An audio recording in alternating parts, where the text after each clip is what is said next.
Hello viewers. This week on Those Pesky Dames we're talking about marginalisation within the feminist community. I think that this is a really important topic, and this is something that those of us with privilege need to be constantly aware of. Feminism has a history, and one that largely still holds true today, of focusing on certain types of women and only their problems and experiences.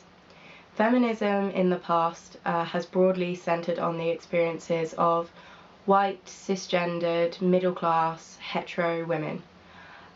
In the Women Only Spaces week, we discussed how privilege allowed certain people's voices to be louder than everyone else's. And this is true even when we cut men out of the equation. Some women have more privilege than others and thus dominate the feminist movement. Today, I would like to think that feminism has somewhat moved on from its really exclusionary start, but marginalisation and oppression within the feminist community continues to be a big problem.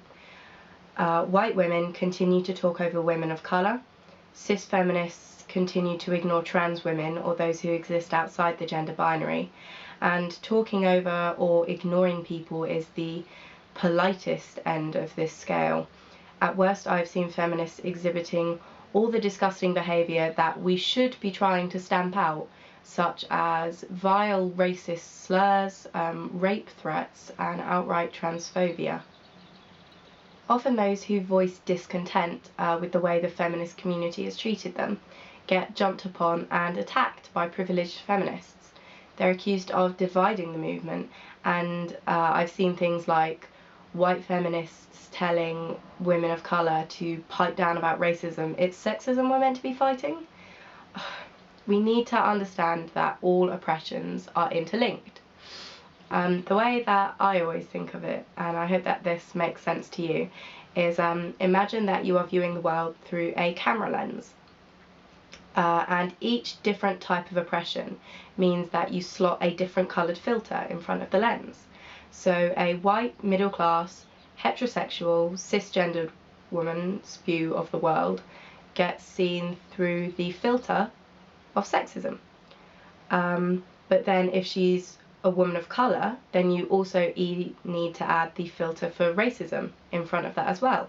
And if she's differently abled, then you need to put in the filter for ableism, and so on and so forth. Each different type of oppression adds a different tint to a set of experiences.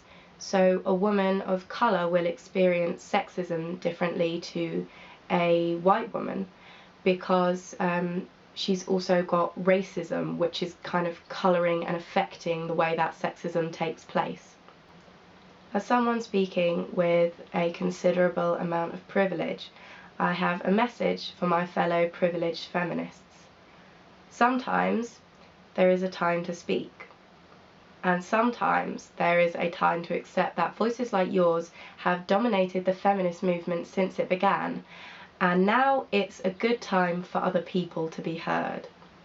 If you want to smash sexism, make sure you're not just smashing the type of sexism which is levelled at nice white cis women. It's a lot more complex than that. All oppressions are interlinked, and I think that we need to dismantle all of them at the same time, or we're really getting nowhere.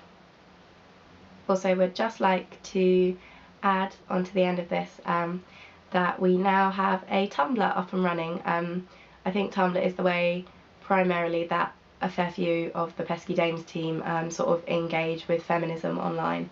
So thosepeskydames.tumblr.com, put links in the description bar. Yeah, check it out. Becca's done some really amazing coding work, so it looks fantastic. We're posting all the videos and also articles and links that we don't get to share with you via here. We can now share with you via Tumblr, so check that out.